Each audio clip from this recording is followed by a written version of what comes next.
Buenas noches, mi nombre es Fabio León Leca, soy integrante del Instituto Ludwig Mises.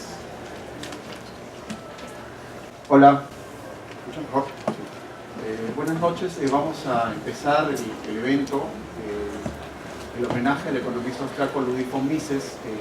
Para empezar tenemos las palabras del representante de nuestro decano, el doctor Alexei Sainz, que es nuestro director del Centro de Responsabilidad Social y Extensión Universitaria, a quien le voy a ceder el uso de la palabra para que haga una breve inauguración.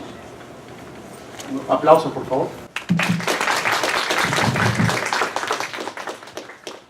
Muchas gracias. Buenas noches ante todo. El homenaje al economista austriaco Ludwig von Mises, ¿no?, en conmemoración de los 136 años de su nacimiento, es importante aquí en nuestra facultad. Pues recuerdo yo que allá por los años 90 se inauguró justamente un taller, un grupo de estudios que le pusieron el nombre del economista mencionado. Y justamente Fabio resulta ser uno de los fundadores de ese grupo de estudios, conjuntamente con Héctor Ñaupari y otros compañeros más del aula 252, promoción 90, mi profesión. Entonces, para mí es muy grato, años posteriores, recordar que las actividades que ha venido desempeñando este grupo han ido en ascenso. También me acuerdo de Paul Long, ¿no?, que ahora está de comentarista en un programa. Y también dar la bienvenida a nuestros ilustres visitantes, a Federico Salazar, que recuerdo que en esa época ya venía a discutir en esta mesa con Alfredo Crespo. No sé si se acordará, Federico, ¿no? En esa época bastante mucho más joven, ¿no? Nosotros éramos los estudiantes, y en esa oportunidad, en este salón de grado, fue justamente el debate, ¿no?, y que terminó luego con una balacera aquí en la cornisa del salón de grados a la salida, ¿no? Entonces, muchos gratos recuerdos de que en ese momento, a pesar de todo, existía un grupo de jóvenes que tenían una dinámica, una forma de pensar, y que justamente en función de las ideas de Ludwig von Mises se pudo este grupo más adelante crecer y consolidarse profesionalmente. Sé que algunos de ellos viajaron a Europa, otros fueron a Argentina, y que de alguna manera entonces las ideas de este economista austriaco ha sido muy relevante para digamos así, las ideas de difusión en San Marcos y específicamente en la Facultad de Derecho. No olvidar también que el 13 de abril de 1950 nuestra facultad, allá en la casona de San Marcos, recibió, ¿no?, aquí por el 50, aquí recién la inauguración, ¿no?, porque nosotros aquí tuvimos el tema de la ciudad y de la casona. Por eso las fechas había que hacer una indicación, era en la casona, porque después del terremoto, y ayer lo decía Rendón Vázquez, justamente del terremoto del 66, recién la casona queda deshabitada, y entonces se mudaron a la calle El Tigre, y de ahí a la ciudad. Entonces no es tan antiguo el local, fue en la casona. Ese dato había que verlo. Entonces, yo siento en nombre de la facultad mucho agradecimiento, y me ha permitido reencontrar con amigos generacionales y con, en esa época, personas que hicieron gala de su libre pensamiento, ¿no? Enfrentarse políticamente a un grupo de los años 90 y 80 era muy complicado. Sin embargo, nuestro visitante lo hizo, y creo que eso también habría que reconocérselo, ¿no? Una libre expresión en el que aquí el auditorio supo apreciar eso, y ahora, años después, nosotros se lo hacemos recordar, ¿no?, en función al rol de nuestra queridísima facultad. En representación de las autoridades, entonces, nosotros consideramos que la discusión de las ideas de von Mises son vigentes, todavía se sigue hablando, y leía hoy día un libro de Ulrich Beck sobre el tema de su libro póstumo publicado en mayo del 2017, pero editado en el 2016, en el que también se hace mención a alguna de estas posturas de von Mises, y así como él también algunos otros autores como Zygmunt Bauman, que también hace poco nos dejó. Creo que este pensamiento es necesario seguirlo discutiendo, seguirlo conociendo, y San Marcos no puede estar alejado de esa discusión. Por eso felicito a los organizadores que en este 136 años del nacimiento de Ludwig von Mises, San Marcos tenga bien recordarlo, festejarlo y seguir discutiendo, ¿no?, las ideas que nos dejó este pensador del pensamiento económico, ¿no?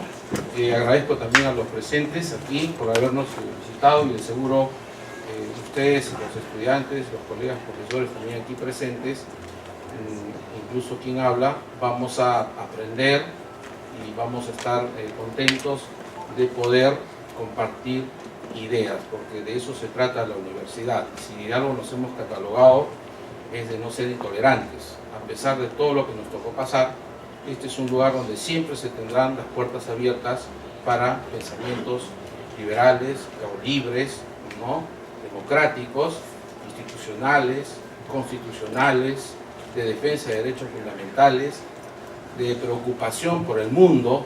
Hoy en día no podemos estar ajenos a la globalización y a la misma existencia de la especie humana, ¿no? Entonces, desde ese punto de vista, doy por inaugurada esta actividad, el pensamiento de Ludwig von Mises, hoy 29 de septiembre, a casi 7 de la noche, en este Salón de Grados de la Facultad de Derecho de la Universidad Nacional Mayor de San Marcos. Muchas gracias.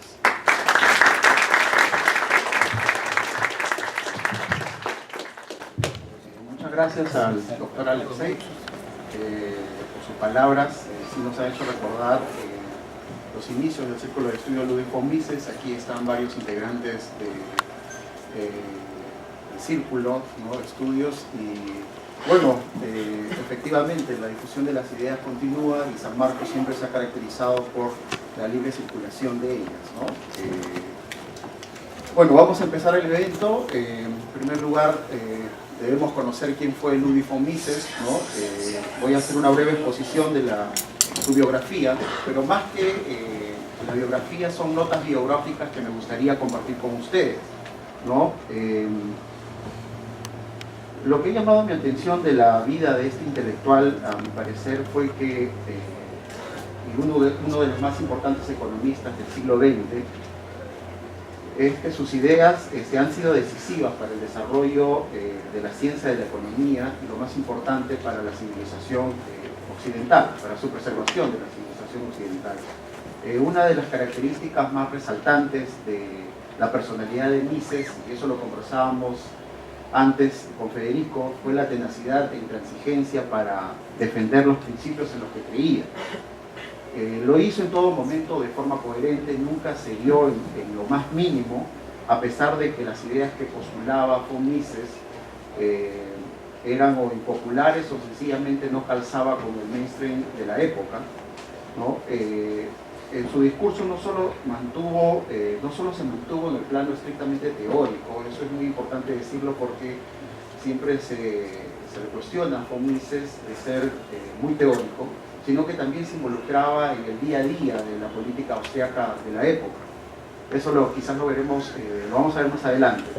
Mises, en diversos momentos de su vida, más en los momentos difíciles, que fueron muchos, puesto que fue víctima de la persecución nazi, siempre defendió los ideales de una sociedad libre, y esa actitud ya ha sido estudiada por varios de sus biógrafos. Fundamentalmente, ellos han encontrado como nexo causal la influencia de las ideas de la Ilustración y la influencia de la mamá, especialmente, porque le inculcó una educación bastante rígida y de trabajo, ¿no? Ludwig von Mises, no sé si puedes poner la presentación.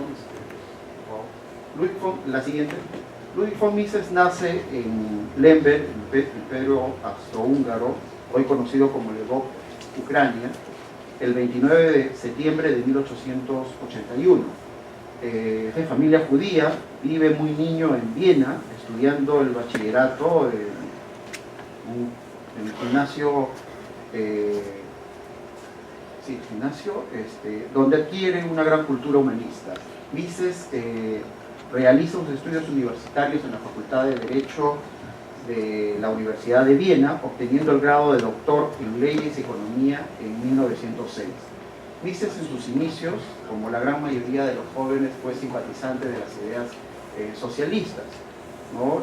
Partidario del intervencionismo estatal y del socialismo fabiano. En palabras del propio von Mises, que me parece pertinente citarla,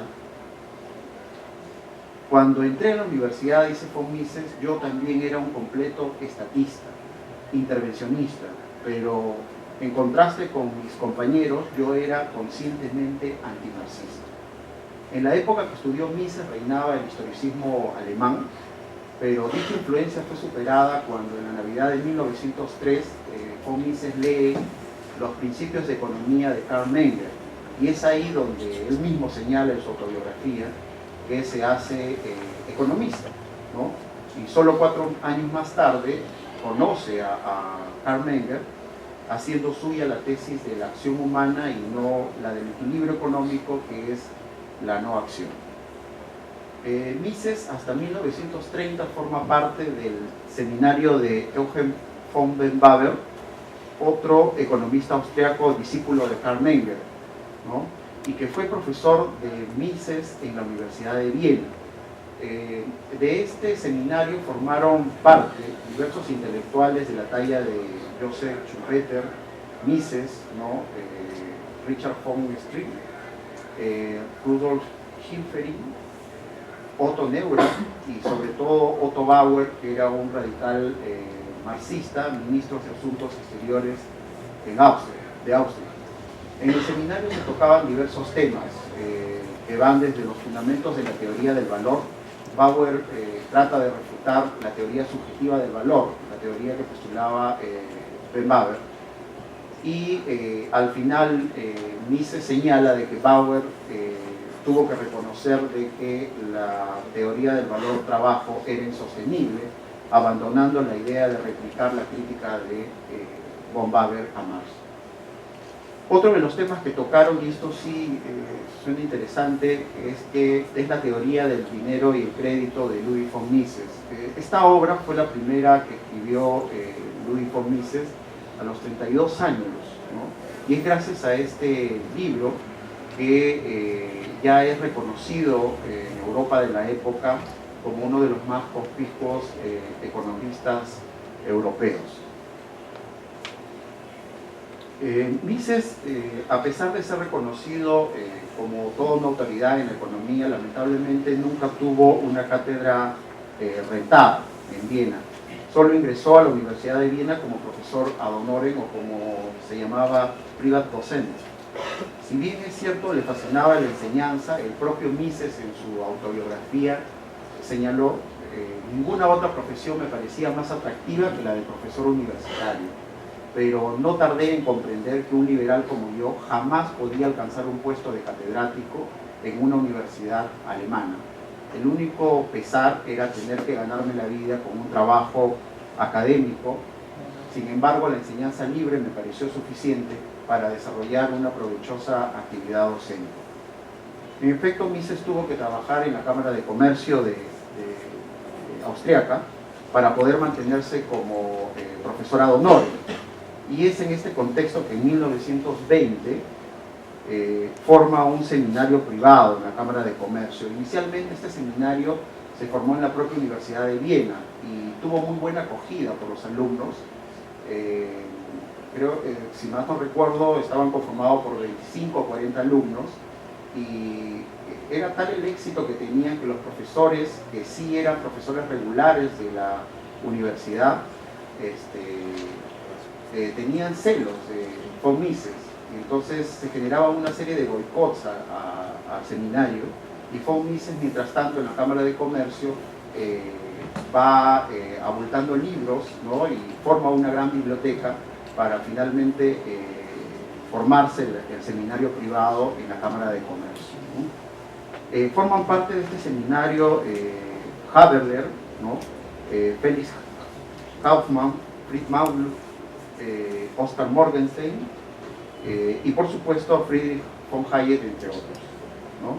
Según el propio von Mises, nuestras reuniones, dice, empezaban a las 7 de la tarde y terminaban a las 10 de la noche, 10:30 de la noche. En aquellas reuniones se discutían diversos temas de filosofía, epistemología de las ciencias de la acción humana, sociología, lógica, economía política, ¿no? Y al final, una vez terminada la discusión en el seminario, se iba a un café, ¿no? Y seguía la discusión hasta la 1 de la mañana, ¿no? Esa era la dinámica a la cual estaba acostumbrado von Mises. Desde su trabajo en la Cámara de Comercio de Viena, von Mises influye decisivamente en la política económica de Austria. Y tal influencia ya ha sido documentada en la actualidad en lo que se ha llamado los papeles perdidos de von Mises. Richard Evelyn, que es uno de los biógrafos de von Mises, ha podido rescatar los Lost Papers o papeles perdidos de Mises, y ahí se puede registrar cómo von Mises no solamente es un teórico de las ciencias de la acción humana, sino también está muy compenetrado con el día a día de la política y la exigencia económica de Austria de la época, ¿no? Mises tuvo que interrumpir su seminario porque también tuvo que participar en el servicio militar en la Primera Guerra Mundial como oficial de la artillería y asesor económico del Departamento de Guerra de Austria. Con mucho éxito, tuvo varias condecoraciones, ¿no? Y una vez terminada la guerra y viendo la disolución del Imperio Austrohúngaro, regresa a su labor académica. Y es en ese periodo que escribe su obra Nación, Economía y Estado, donde entre otras cosas enfatiza su preocupación en torno al avance del socialismo, ¿no? Y en 1920 escribe su famoso artículo denominado Cálculo económico en una sociedad socialista, que va a servir como base para la posterior obra Socialismo, publicado en 1922. Ya con el avance de Hitler de la época y el nazismo, en la década de 1930, Mises tuvo que abandonar Austria, decidiendo irse en 1934 a aceptar una oferta laboral en el Instituto de Estudios Internacionales de Ginebra, manteniéndola hasta 1940, año en que fue víctima de la persecución nazi y emigrando finalmente a Nueva York. Los biógrafos señalan de que en este periodo, en Ginebra, es que von Mises fue su época más feliz. Se dedicó el 100% de su tiempo a la parte académica, ¿no? Y es en esa época que escribe los primeros esbozos de National Economy, que concluiría hasta 1940, pero lamentablemente Mises tuvo que emigrar nuevamente de Ginebra, tuvo que emigrar a Estados Unidos, porque por poco es capturado por los nazis. Y esto está registrado el 10 de marzo de 1938. Tropas alemanas al mando de Himmler entraron en la capital austriaca y 2 días después un pelotón de la Gestapo irrumpió en su domicilio. No le encontraron, pero confiscaron su biblioteca, que añoró el resto de su vida y sus papeles.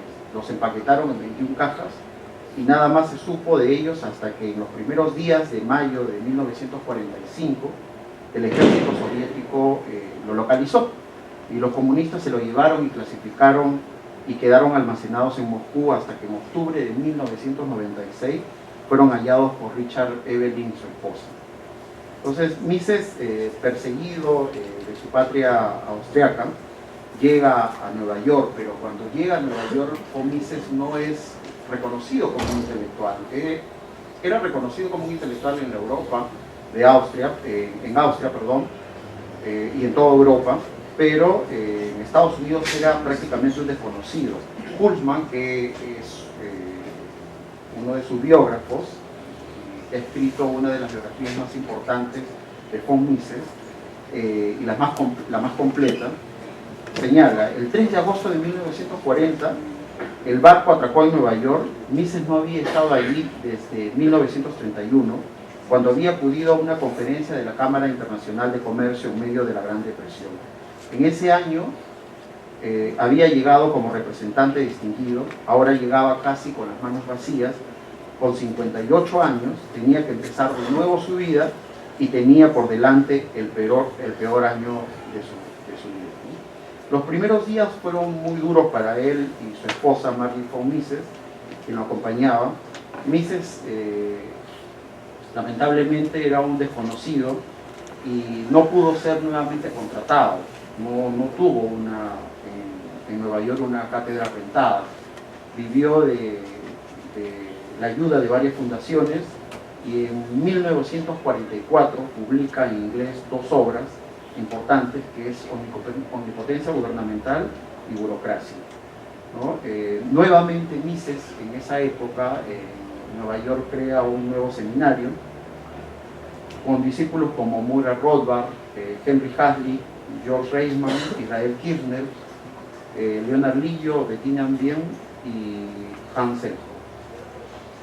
A pesar de las múltiples limitaciones y el eco alicaído del ego, llega a publicar en inglés su famoso tratado de economía. Es publicada en 1949 y marca es el sello definitivo de la Escuela Austriaca de Economía. Según Rothbard, ¿puedes pasar por favor? Hume-Gatschung era precisamente lo que necesitaba la ciencia económica, elaborada partiendo de sólidos e inconmovibles axiomas praxeológicos, centrada en el análisis del hombre, que activa, que persigue objetivos específicos y diversos bajo las condiciones objetivas de nuestro mundo real. Disciplina deductiva que va sucesivamente exponiendo las lógicas implicaciones que del actuar humano derivan. Mises vive en Nueva York hasta el final de su vida, muere a los 92 años el 10 de octubre de 1973. Mises, en su autobiografía, y con esto termino, quería ser un reformador, pero terminó siendo, según él, un mero historiador de la economía. Eso es lo que él señala en su autobiografía. Sin embargo, yo considero que fue mucho más que eso. Fue un reformador, fue un revolucionario de la libertad, y gracias a su defensa coherente y firme de los principios del liberalismo es que hasta la actualidad lo seguimos leyendo. Muchas gracias.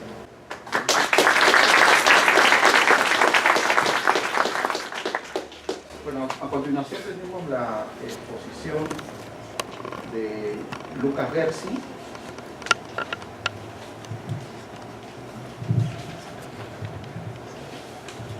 Quiero hacer una breve presentación.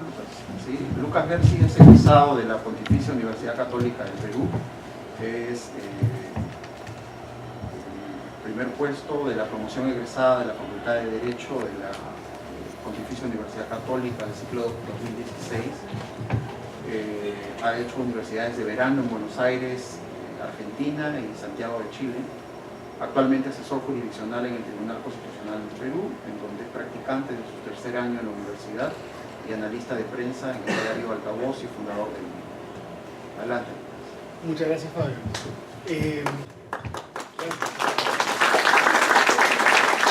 Bueno, para mí es un gran honor, un privilegio muy grande poder estar acá con todos ustedes, sobre todo siendo probablemente el más joven de la mesa y además una persona que en comparación con los ilustres amigos, personalidades que me acompañan y que están presentes en el auditorio, de repente ha leído mucho menos de Mises que nosotros. Entonces para mí es realmente un privilegio muy grande estar acá. Yo estoy emocionado de estar acá y muy contento de estar con ustedes aquí en el Salón de Grados de la Facultad de Derecho de la Universidad Nacional Mayor de San Marcos.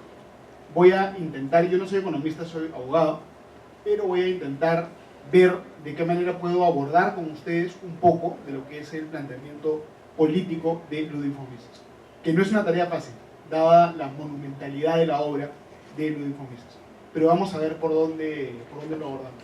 Yo creo que una manera interesante de abordar esto es empezar con un poema, que es un poema muy bonito que Louis von Mises cita en la introducción de su libro El liberalismo. En realidad, bueno, podemos decir que es un poema o una obra de teatro, pero son unos versos del Fausto de Goethe que él cita en la introducción del libro El liberalismo, ¿no? Y los versos que él pone, yo creo que son muy ilustrativos, porque son como una puerta de entrada que te permite entender un poco las bases del planteamiento de Mises. Entonces, ¿qué es lo que dice Mises citando a Goethe en estos versos?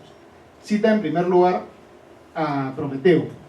Entonces Prometeo le dice a Fausto: ¿crees tú acaso que debe odiar la vida y refugiarme en el desierto simplemente porque no todos mis infantiles sueños fructificaron? Eso le pregunta Prometeo a Fausto.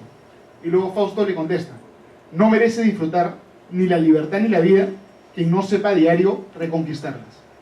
Entonces, un poco lo que nos quiere decir Mises con esta pequeña frase de acá es que para poder encontrar el bienestar en la vida no es necesario aferrarse un poco a una teoría preconcebida sobre la base de lo que a uno se le ocurra o lo que uno ha heredado o lo que a uno le parece, que esa no debe ser la actitud que nosotros tenemos que tener para obtener el bienestar en el mundo, que por el contrario, la actitud que nosotros debemos cultivar para obtener el bienestar en el mundo es estar abiertos a la realidad y a través de las diferentes herramientas epistemológicas que las ciencias naturales nos ofrecen, que las ciencias sociales nos ofrecen, descubrir, obtener conocimiento de la realidad y luego aplicar ese conocimiento para entender, descubrir, determinar cuáles son los medios idóneos para obtener los fines que nosotros queremos obtener. Entonces, lo que postula Mises no es una ideología cerrada, terminada, completa, digamos que tiene la característica de la completitud, sino más bien una actitud abierta, científica si se quiere, hacia el conocimiento. Y por eso la definición de liberalismo que él ofrece, también en la introducción de su libro, El liberalismo, es la siguiente, ¿no? Louis von Mises nos dice: el liberalismo en modo alguno constituye prefijado dogma ni congelada doctrina. Antes, al contrario, es la aplicación a la vida social de específicos descubrimientos científicos, sociológicos y filosóficos. Es decir, para Mises el liberalismo es una actitud de relacionarse con el mundo a través de diferentes herramientas, que esta ya es otra discusión que seguramente Federico les va a comentar en muchísimo más detalle. Ahí se puede discutir mucho cuáles son las herramientas que según Mises tenemos que utilizar para llegar al conocimiento, cuál es su naturaleza. En eso no me voy a meter porque Federico es el experto, pero lo que se tiene que hacer es utilizar la economía, utilizar la historia, que son las dos principales que le identifican. Utilizar también las ciencias naturales para descubrir el mundo y sobre la base de ese conocimiento, es que nosotros decidimos cuáles son las políticas que nos conviene adoptar. Entonces él contrasta esta visión del mundo con la visión del mundo de otros pensadores que son más o menos sus contemporáneos, ¿no? Entonces él también hace referencia a León Trotsky. Entonces, según Mises, Trotsky dice que en un futuro no muy lejano, el hombre medio llegará a igualarse a Aristóteles, ¿no? Cualquiera de nosotros puede ser como Aristóteles, o como Goethe, o como Marx. Y por encima de tales cumbres, hay inclusive cosas más grandes que van a haber, ¿no? Entonces, estas ideas de repente de que no importa la realidad, sino que si la realidad no coincide con mi teoría, peor para la realidad, ¿no? Lo que yo tengo que hacer es defender la teoría que ya tengo preconcebida, perfecta, linda, a toda costa, y no importa pues lo que yo encuentre en la realidad. Entonces Mises se revela bastante contra esa idea, y por eso él lo que busca hacer es una comprensión de las cosas neutra, es decir, una comprensión de las cosas que no tiene un contenido moral. Y él lo dice de una manera muy bonita aquí. Por ejemplo, él dice: carece de sentido enfrentarse con la realidad a modo de censor, que aprueba o desaprueba según su sentir personal y con arreglo a criterios arbitrarios. Es preciso estudiar las normas rectoras de la acción del hombre y de la cooperación social como el físico estudia las de la naturaleza. Entonces hay una pretensión de determinar cuáles son las políticas que son más convenientes para lo que nosotros queremos con mecanismos racionales. Mises es una persona que cree de manera muy profunda, de manera muy entusiasta, en la capacidad del hombre para razonar. Él es un creyente en la capacidad del hombre para razonar. Y eso, en la época de Mises, era algo realmente valioso, era algo realmente revolucionario. Porque en la época de Mises, digamos los años 20, los años 30, era una época en la que estaban en boga pensamientos que precisamente lo que hacían eran cuestionar, impugnar la capacidad del hombre para razonar y la capacidad de los seres humanos para, a través de la conversación, a través del diálogo, llegar a una solución mutuamente aceptable por todos. Más de eso en un momento. Entonces, una cosa muy interesante que dice Mises es que entre los diferentes partidos políticos, las diferentes facciones políticas, las diferentes personas que discuten en el mercado político, no hay en realidad una discrepancia respecto a los fines que se quieren alcanzar, sino más bien solamente hay una discrepancia respecto a los medios que hay que seguir para poder alcanzar esos fines. Mises dice, ningún partido proclama la desintegración, la anarquía y la vuelta a la barbarie primitiva frente a una solución armónica, aun cuando ésta puede implicar el sacrificio de ciertos detalles ideológicos. Lo que distingue a unos ciudadanos de otros y plasma a los partidos políticos es la elección de los medios. Para el partido, en cuanto tal, los medios elegidos son esenciales. El partido tiene sus días contados si demuestra la esterilidad de los medios que preconizan.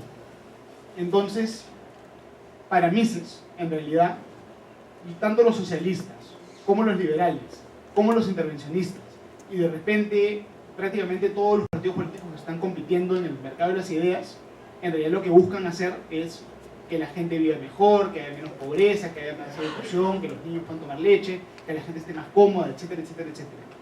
Sin embargo, la discusión tiene que centrarse no en cuáles son los fines, porque todos estamos más o menos de acuerdo, hay un consenso, según Mises, en cuáles son los fines que queremos perseguir, sino que la discusión tiene que centrarse en los medios.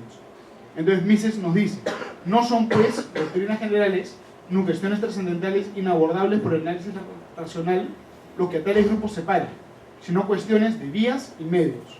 Las discrepancias ideológicas pueden analizarse con los métodos científicos de la praxeología y de la economía. Entonces Mises en realidad intenta ofrecernos una teoría política depurada de un elemento moral, porque no busca fundamentar una moral universal, sino que presume que todos más o menos tenemos estos mismos fines. Y además no busca hacer, digamos, una teoría del conocimiento quizá absoluta. Él no busca tener una explicación a los grandes fenómenos del mundo o una ideología así absolutista que te dé una explicación para todo, sino más bien lo que busca hacer es simplemente analizar, así como los que son abogados, constitucionalistas, seguramente aplican el test de proporcionalidad, algo parecido. Analizar la idoneidad de los medios frente a los fines. Y todo el planteamiento de Mises en la acción humana en realidad se basa en esto. Esta es una idea transversal que está en ese libro y está también en otros textos del economista del cual nos estamos ocupando ahora. Entonces, si es que... a ver, hay otra frase interesante que él tiene, ¿no? Que dice lo siguiente: el objetivo principal de la praxeología y de la economía consiste en reemplazar por ideologías correctas y coherentes las contradictorias creencias del eclecticismo popular. Solo recurriendo a los medios que la razón brinda, se puede impedir la desintegración social y garantizar el constante mejoramiento de las condiciones de vida. No podemos jamás conformarnos por las soluciones sugeridas por generaciones pasadas, ni ceder en la lucha por el más perfecto conocimiento que permite eliminar el error en el mayor grado posible. Hay que divulgar la verdad y desenmascarar sin descanso las doctrinas falaces. Entonces, Ludwig von Mises es un entusiasta de una actitud permanente de análisis, de una actitud permanente de expansión del conocimiento a través de diferentes métodos. Él no cree en una epistemología o en un corpus de conocimiento cerrado o terminado, sino más bien él es un creyente en un corpus de conocimiento que permanentemente se va perfeccionando a través de el análisis individual y también a través de la cooperación social y también a través de la acción de las personas en el mundo real. Sin embargo, para que este proceso pueda ocurrir, para que nosotros podamos discutir en el mercado de las ideas cuál es el medio que más conviene para el fin, tiene que haber una premisa anterior, que es una premisa elemental, que es que todos los seres humanos tenemos que ser personas en aptitud para comunicarnos entre nosotros y en aptitud para razonar. Y esto que a nosotros nos parece una verdad de perogrullo hoy día, no lo era en la época de Mises, porque, reitero, en esa época estaban en boga dos filosofías terribles, dos filosofías de repente inhumanas, que tienen en su haber millones de ataúdes, que son la filosofía del fascismo y en particular el nazismo, por un lado, y también la doctrina marxista, pero científica, aplicada con un rigor terrible para crear un Estado totalitario. Entonces, según estas filosofías, la condición, que puede ser una condición racial o una condición de clase de una persona, impide que una persona de esa clase o de esa raza pueda dialogar de manera significativa, de manera correcta, con personas de otra clase social o con personas de otras razas. Entonces, según estas doctrinas, que en la época de Mises eran el mainstream, lamentablemente, según estas doctrinas, no puede haber un diálogo con tu enemigo de raza o no puede haber un diálogo con tu enemigo de clase, sino el que es diferente a ti, básicamente lo tienes que fulminar, lo tienes que eliminar del mapa. Y eso te crea una doctrina de la muerte, una doctrina terrible. Entonces Mises tuvo el valor de enfrentarse a estas doctrinas. Y no se enfrentó a estas doctrinas cuando ya había terminado toda la Segunda Guerra Mundial, en el año 1945. ¿No? Mises se enfrenta a estas doctrinas a partir de los años 20, cuando ya estaba, por supuesto, la Unión Soviética, cuando ya estaba, por supuesto, Mussolini en Italia, pero Hitler ni siquiera había llegado al poder. Entonces no es que él oportunistamente cambia su punto de vista porque unos ganaron la guerra, no es eso, sino que él siempre se dio cuenta, él siempre consideró que estas doctrinas no permitían una sociedad abierta, que no permitían el diálogo entre personas con diferentes puntos de vista y que tampoco permitían, digamos, la paz social y la cooperación humana. Entonces él, frente a estas doctrinas, él critica lo que es... a ver, hay acá algunas frases que les quiero leer. La primera es lo que dice Mises acerca de Marx. Entonces Mises acerca de Marx dice lo siguiente: la razón humana, arguyó Marx, es por naturaleza incapaz de hallar la verdad. La estructura lógica de la mente varía según las diferentes clases sociales. No existe una lógica universalmente válida. La mente normalmente solo produce ideologías, conjuntos de ideas destinadas a disimular y enmascarar los ruines intereses de la propia clase social del pensador. Esto lo dice Mises, por ejemplo, en la página 90 de La Acción Humana, capítulo 3, inciso 1, en la edición de Acción de Unión Editorial. Entonces, según Marx, como dice Mises, el pensamiento que uno tiene está predeterminado por su clase social. Y Mises, de hecho, se burla un poco de Marx, ¿no? Porque dice, ¿cómo así entonces Marx siendo un burgués, cómo así puede hacer una crítica del pensamiento burgués? Hay de repente una contradicción en el pensamiento marxista. Pero entonces, frente a estas posiciones marxistas o fascistas, Mises critica lo que él llama el polilogismo, que este es un término de autores anteriores, un autor húngaro, Polanyi, otros más que de repente desarrollan estos conceptos. Entonces Mises, frente a este problema, dice lo siguiente: las reacciones lógicas fundamentales y las categorías de pensamiento y de la acción constituyen las fuentes primarias de todo conocimiento, concuerdan con la estructura de la realidad, advierten a la mente humana de tal estructura y en tal sentido constituyen para el hombre hechos ontológicos básicos. Nada sabemos acerca de una inteligencia sobrehumana, nada sabemos acerca de cómo una inteligencia sobrehumana pensaría y comprendería, pero en el hombre toda cognición está condicionada por su estructura lógica de su mente, quedando aquella implícita en ella. Entonces, para Mises, el mero hecho de ser un ser humano te da la capacidad de analizar la realidad dentro de determinadas categorías que nosotros podemos considerar racionales. Y la consecuencia de esto es que vivimos en un mundo en el cual el diálogo es posible, en el cual es posible convencer al otro a través de argumentos. y en el cual no podemos construir un bienestar, o no es correcto construir un bienestar simplemente sobre la base de marginar, aplastar, agredir al que pertenece a una categoría distinta a la que yo pertenezco.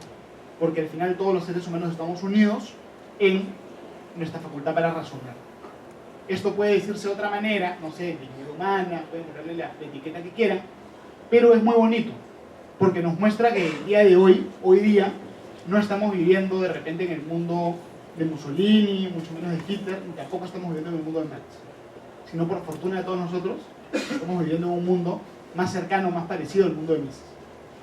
Entonces, lo que Mises propone, lo que Mises él oferta, es que no es posible en la sociedad hacer un cambio únicamente a través de la fuerza. No es posible a la mala, a patadas, cambiar la sociedad. ¿Y por qué? ¿No? ¿Por qué dice esto Mises? Por lo siguiente. Él dice, el gobierno, cualquiera que sea el sistema adoptado, se basa en que la mayoría de los gobernados piensa que, desde el punto de vista de sus intereses personales, les conviene más la obediencia y sumisión a la autoridad que la rebelión y sustitución del régimen por otro. A la larga, no hay ni puede haber gobiernos impopulares. Y luego, agrega, la capacidad política debe demostrarse convenciendo y no echando los tanques a las calles. En modo alguno se puede garantizar que los electores confieran el poder a los candidatos más competentes. Si la mayoría de la nación sostiene ideas equivocadas y prefiere candidatos indignos, no hay más solución que hacer lo posible por cambiar su mentalidad, exponiendo principios más razonables y recomendando hombres mejores. Esto está en la página 181, capítulo 8, acápite 2, de la acción humana, en la edición de Unión Editorial. Entonces, para Mises,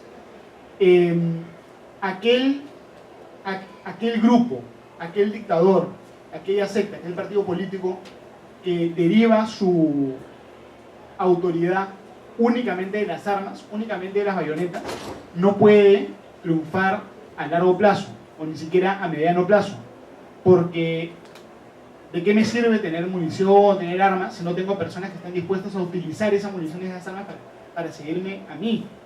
Entonces, al final, toda discusión política es una discusión que no tiene que ver con el individuo en sí o con lo trascendental, sino que tiene que ver con la cooperación. Entonces, para yo tener algún tipo de objetivo político, algún tipo de iniciativa en sociedad, en comunidad, tengo que convencer a los demás. Y yo no puedo convencer a los demás únicamente con la fuerza, solamente con argumentos. Entonces, esta es la tesis que nos da Mises, una tesis que es fundamental para entender lo que significa la sociedad abierta y para entender el régimen democrático, el régimen pluralista, que es el cual afortunadamente vivimos. Entonces, por eso Mises dice que para que nosotros estemos en un contexto en el cual realmente podamos discutir en ejercicio libre de las ciencias sociales y naturales cuáles son las soluciones a los problemas que tenemos en la vida, tiene que haber gobierno por mayoría, tiene que haber tolerancia con el disidente, tiene que haber libertad de pensamiento, tiene que haber libertad de prensa, igualdad ante la ley, y que todos estos derechos deben ser, ciertamente, resguardados por el Estado a través del derecho. Entonces, Mises, ¿qué cosa es? Es un defensor, en una época de totalitarismos, un defensor del Estado de Derecho. Depende, no sé si son constitucionalistas, el Estado constitucional de derecho. Pero es en una época de totalitarismos, un defensor del Estado de Derecho. Y este pacto político no es un pacto espontáneo. Este sí es un pacto racional en el cual uno convence al otro y dialoga con el otro, ¿no? Sin embargo, hay que diferenciar lo que es el mercado político, que es decir, generar una estructura que nos permita discutir cuáles son las políticas o cuáles son las instituciones o los mecanismos que nos sirven para vivir mejor. Esa es una cosa, es decir, un teatro, ¿no es cierto? Un teatro que permita que yo pueda expresar lo que quiero decir. Y otra cosa es el mensaje de Mises en el contenido, que de verdad es lo que ocasiona mi prosperidad.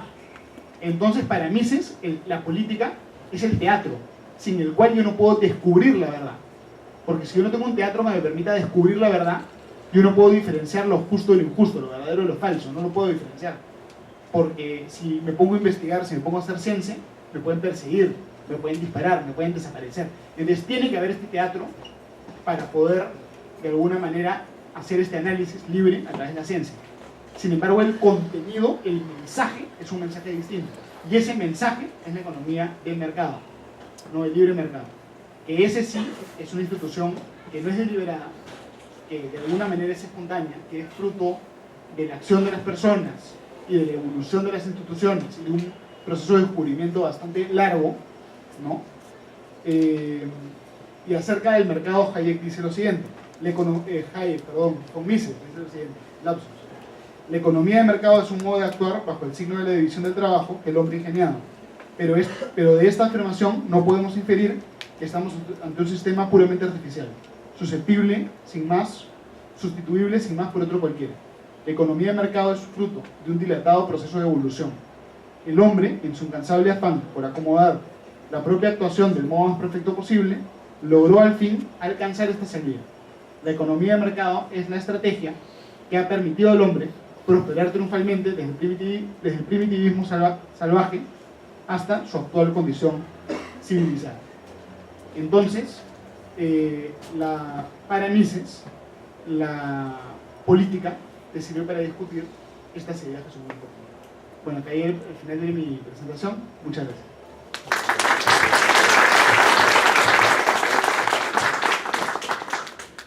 Continuando con las exposiciones, ahora tenemos la participación de Federico Salazar Bustamante, quien va a tocar el tema bases epistemológicas en el pensamiento de Ludwig von Mises.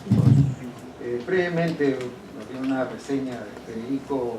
Federico tiene estudios en filosofía en la Universidad Nacional de San Marcos, ha sido columnista en distintos medios escritos del país como el Diario de la República, Gestión, Perú 21 y actualmente es columnista en el diario Comercio, profesor en comunicaciones en varias universidades del país, conductor del noticiero de primera edición de América Televisión desde hace 24 años. Adelante, Federico. Gracias. Muchas gracias y gracias a la facultad por permitirnos estar acá, especialmente al profesor Alexei Sáenz por esos recuerdos balísticos de los debates que siempre tiene que haber en San Marcos, no por supuesto la bala, pero sí las ideas. He recordado mucho la alfombra de este estrado, porque por ahí teníamos que andar para que no caigan las balas en la cabeza. Bueno, a mí me toca este tema un poco más abstracto, el tema filosófico, el tema de las bases epistemológicas en el pensamiento de Ludwig von Mises. Y tengo que empezar con una definición, porque obviamente este auditorio no tiene por qué pretender que sea de filosofía o de estudiante de filosofía. En filosofía se llama epistemología a la disciplina que trata de las características que hacen que una afirmación, un argumento o una teoría completa pueda considerarse científica. Por lo tanto, se trata de establecer las condiciones de garantía del conocimiento científico. No de garantía de verdad científica, sino de rigor metodológico, de rigor axiomático, de rigor de procedimiento. Y Mises debe ser uno de los pocos economistas que ha dedicado tantos artículos, tantos libros y muchos capítulos de libros a este tipo de reflexión. Y como ha dicho Hayek, no se puede ser un buen economista si se es solo economista, parafraseando a Einstein. Bueno, pues no se trataba para Mises de una exquisitez de erudición o de un accesorio ornamental de su formación intelectual, este tema de la epistemología, sino de una necesidad imprescindible de fundamentación de su actividad teórica. Mises es una referencia obligada para quien quiera estudiar epistemología de la economía. De hecho, este economista austriaco tiene un planteamiento epistemológico sobre la disciplina radicalmente distinto al de la mayoría de los economistas, distinto incluso al planteamiento de varios de sus discípulos y de no pocos colegas suyos, ¿no? Por ejemplo, el caso de Friedman. Él dice que la economía es una ciencia apodíctico-deductiva. ¿Qué significa esto? Esto es una ciencia que se basa en axiomas de los cuales se deduce y se deriva todo el conocimiento que podemos tener. La economía, escribió Mises ya hacia 1944, lo cito, no se basa ni es derivada o abstraída de la experiencia. Es un sistema deductivo que parte del conocimiento de los principios de la razón y la conducta humanas. Y más aún, vuelvo a citar, la economía no solo no se deriva de la experiencia, sino que incluso es imposible verificar sus teoremas recurriendo a la experiencia. Eso es extraño, ¿no? Ante quienes piensan que la economía es una ciencia empírica, o que parte de una base de referencia empírica, o que se valida por una verificación empírica, Mises plantea un giro completo y muy atrevido. Todo el sistema de la economía, dice, se deduce de un principio último que no es en sí mismo el resultado de una experiencia, sino la penetración cognitiva en el significado de la acción. El principio en torno al cual se desarrolla la economía como disciplina de estudio de la conducta humana no es para Mises, como lo es para diversos autores, la creación de la riqueza, la organización social del trabajo, la producción o el consumo. El principio económico propiamente dicho es el principio de la elección, conocido también como principio de la escasez o principio de los usos alternativos. La elección de medios para lograr fines es la base de la acción humana, y es la acción humana el objeto de estudio irreductible de una ciencia abstracta y amplia, la ciencia de la acción humana, que Mises llama praxeología. Praxeología viene de praxis, acción. Alfred Epinard, hacia 1890, había usado el término para distinguir el estudio específico de los medios para crear instrumentos de producción del estudio general de los medios para lograr fines. Epinard orientó el concepto más a estudiar la creación de medios tecnológicos y la eficacia de la acción. Tadeusz Kotarbiński, otro filósofo y lógico, en el Congreso de Descartes, celebrado en París en 1937, hizo una presentación sobre la praxeología como metodología general, y lo cito a él.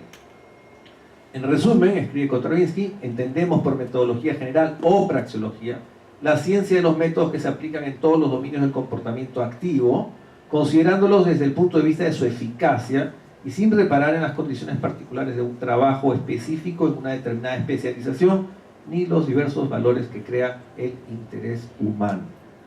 En ese mismo congreso, un congreso de filósofos, en París, en 1937, estaba Mises también, invitado. Y él también en su conferencia, está consignada en otro tomo de los anales, habla de la praxeología, pero apuntando a una ciencia general de la acción humana, más bien desde un punto de vista lógico y no empírico.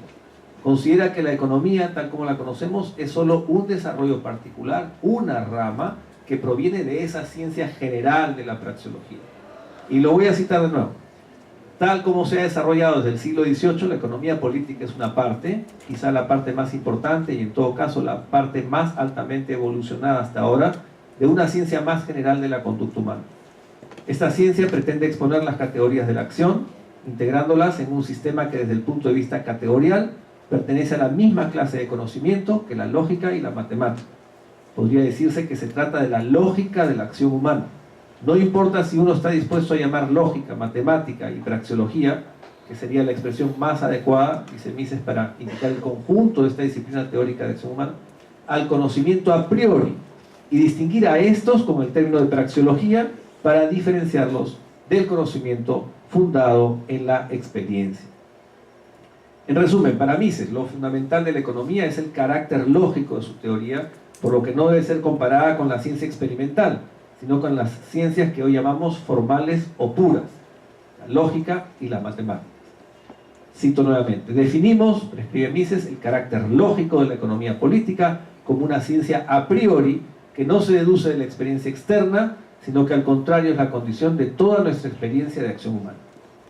Algunos años antes ya Mises había definido la naturaleza formal que tiene o debía tener la praxeología en su criterio. La tarea que incumbe a nuestra ciencia, escribió en 1933, es la aprehensión de lo general. Se desentiende de lo particular y solo considera lo fundamental desde un punto de vista formal axiomático.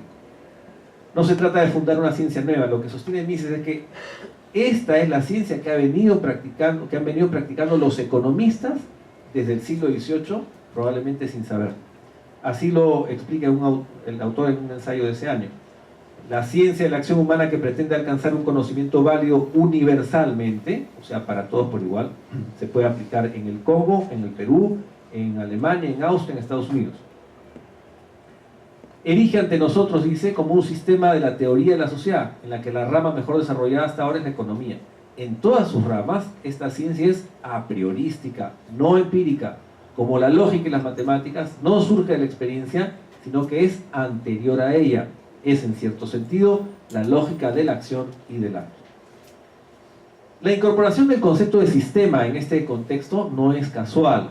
Mises conocía el ensayo de 1926 de Eugen Slotsky sobre la fundamentación formal praxeológica de la economía. Este último, Slotsky, advierte que todos los conceptos de la ciencia que plantea son formales puros. En alemán se dice rein formaler Begriffe, y propone llamar praxeología pura a la subdivisión de esta ciencia que a través de su estructura conceptual y axiomática pueda asimilar la utilización de sistemas de acción, término de Slotsky, Handlungssysteme, de seres conscientes. Este matemático y economista ruso señalaba la subordinación categoremática de la economía en relación a la praxeología. Hacia el final de su ensayo concluía que la economía no es una ciencia independiente, sino solo una disciplina parcial en el marco de la praxeología formal, debe quedar claro a todos de antemano. Ese es Slotsky, el ruso, no Mises, el océano. Si bien hay algunas semejanzas con el planteamiento de Slotsky, en el caso de Mises, la praxeología trasciende la dimensión tecnológica y meramente técnica a que este y otros pensadores orientaron los postulados de la praxeología. El sistema, entre comillas, de la acción humana de Mises, como bien ha recordado Lucas, no es un sistema cerrado y cognoscible empíricamente, justamente porque las variables que entran en juego no están dadas de antemano, y sobre todo porque cada variable es un ser humano, y con su inconmensurable universo subjetivo a cuestas, y no solo el individuo, sino incluso la acción humana, es decir, cada acción individualizada es única y irrepetible.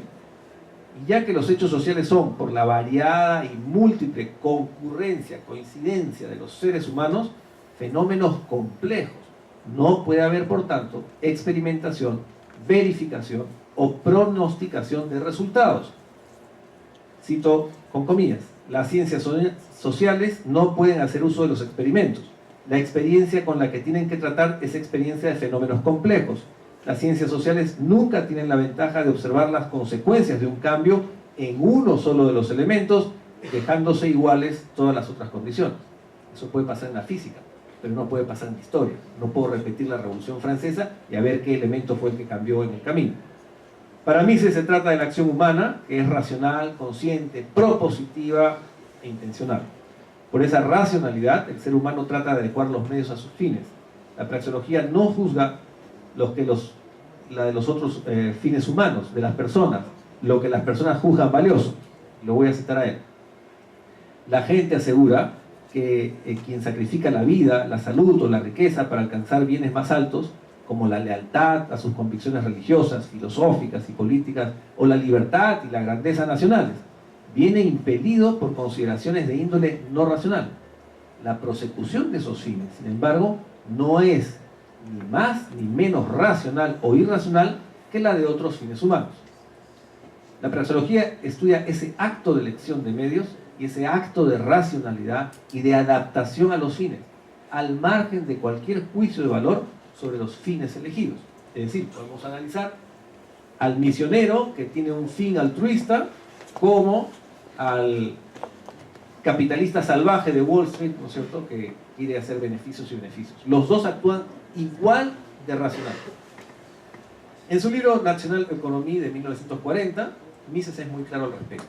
Lo cito: nosotros no consideramos las formas y medios con los que se procuran determinados fines como hacen las tecnologías, sino que consideramos la conducta del hombre separada de cualquier contenido concreto que busca cualquier forma y recurre a cualquier medio como maneras en sí mismas de adaptar esas formas y esos medios para conseguir esos fines. Ese libro, que como contó Fabio, lo escribió durante su estadía en Ginebra, sirvió de base para que 9 años después Mises formulara su teoría en su magnus opus, La acción humana, y de ahí lo cito. la acción humana es conducta propositiva, o podemos decir, la acción es la voluntad puesta en funcionamiento y transformada en actividad.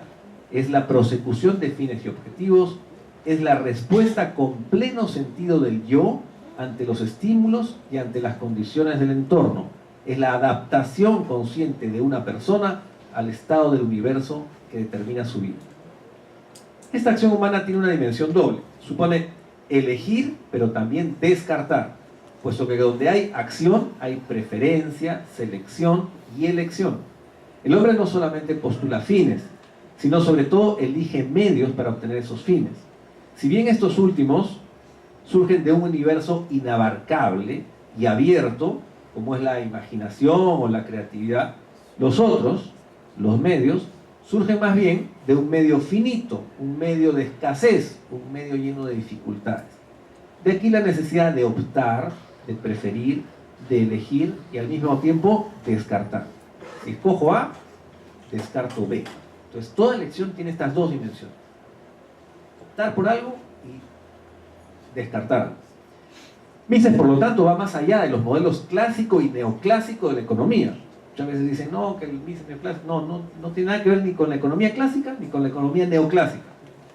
Al plantear como objeto de estudio de la economía la acción humana racional y subjetiva, y no al Homo economicus, reducido en las escuelas clásicas prácticamente a cajero de ventanilla. Gracias al carácter universal y general de la praxeología, el análisis económico puede abordar el estudio de las actividades altruistas como las de puro interés crematístico. Un economista puede estudiar tanto al misionero de la selva como al especulador de Wall Street. Puede entender al músico dedicado a su arte como al financista de fondos de inversión. Gracias al planteamiento pionero de Mises, han surgido ya estudios que analizan con el instrumental de la economía la racionalidad del voto, la racionalidad de la producción de bebés, la economía del arte, las preferencias en la actividad delictiva. Es decir, gracias al enfoque praxeológico, todas las herramientas de la ciencia económica nos han permitido conocer y ahondar en muchas áreas de la actividad humana que de otro modo hubieran quedado fuera del alcance de nuestro conocimiento y entendimiento científicos. La teoría del valor subjetiva, que es el corazón de la revolución marginalista, es decir, la revolución que partió la historia de la economía en un antes y un después, se basa justamente en una reflexión sobre la naturaleza y característica de la categoría de la acción humana. El análisis costo-beneficio que realiza cada individuo en cada transacción y ante cada posibilidad de acción pone en operación todo el entramado de la elección por preferencia, y estas a su vez se basan en la concepción subjetiva de la valoración. Entwertung se llama en alemán. La valoración subjetiva es para Mises la fuente del valor económico. Esa valoración está en relación con la escasez y la utilidad, como bien describió Leon Walras, pero el acerto contiene mucho más que una simple correlación. Contiene, ante todo, juicios de valor, niveles de deseo, visión de las oportunidades según la imaginación, la formación, el carácter, la personalidad, la historia personal, el momento de la vida intelectual, familiar, cultural, la circunstancia, el entorno social, el contexto histórico, entre otros determinantes de nuestra subjetividad. Esa subjetividad, sin embargo, no se disuelve en una arbitrariedad o en un azar, sino que se contrapone a la objetividad y necesidad de la elección. Elegir es optar, es elegir a la vez que dejar de elegir, y eso es necesario y objetivo. La valoración, además, se encuentra con la objetividad de la escasez, con la objetividad del precio, con la objetividad de los mercados. La acción humana se resuelve frente a estos dos imperios que chocan de manera continua entre los datos de la subjetividad y los datos de la objetividad. Este choque se da a través del intercambio. Cuando un sujeto en toda su humanidad se enfrenta a otro sujeto, también en toda su humanidad, y ambos arreglan ceder lo que consideran menos valioso frente a lo que consideran más valioso en una operación de mutuo beneficio gracias a la diferencia en las valoraciones de las distintas unidades, de los distintos bienes, y gracias a la semejanza en la búsqueda del mayor bienestar. A partir del análisis de la categoría de la acción humana, Mises desarrolla la teoría del intercambio, y desde ella despliega los conceptos con los que se desarrolla, por ejemplo, la teoría de la estructura de la producción, arreglada en función de las preferencias de las personas como consumidores finales. Toda la teoría económica de Mises se va desplegando a partir de esta simple categoría de la acción humana que da el título por eso a su obra principal. Es un libro del cual se puede sacar muchísimo provecho para desarrollar nuevas teorías, realizar nuevas aplicaciones del método económico y tener una sólida formación en esa materia. Es un libro que, en mi caso particular, como se mencionaba acá, definitivamente me trae recuerdos muy gratos. A inicios de los 90, lo ha recordado el profesor justamente, emprendimos con un grupo de estudiantes sanmarquinos sumamente atrevidos ellos, el estudio justamente y la lectura sistemática de Mises y particularmente de la acción humana, que nos permitió descubrir la profundidad del planteamiento epistemológico de Mises y de sus teorías económicas, políticas y sociales. Por eso yo quiero agradecer especialmente la oportunidad de regresar a nuestra alma mater para hablar de Mises, y en particular de esta dimensión poco conocida y un poco estudiada de uno de los grandes pensadores del siglo XX, que también visitó nuestra querida universidad en tiempos de una crisis parecida a la actual en 1950.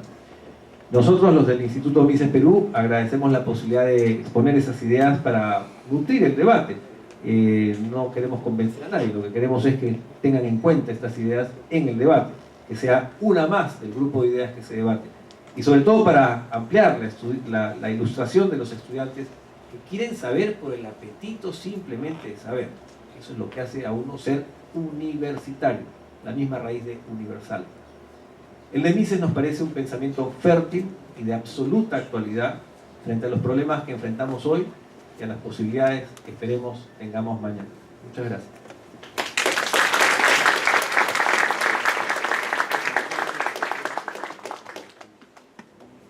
A continuación, viene la exposición de Dante Bayona, que va a tocar el tema la teoría del ciclo económico de Ludwig von Mises.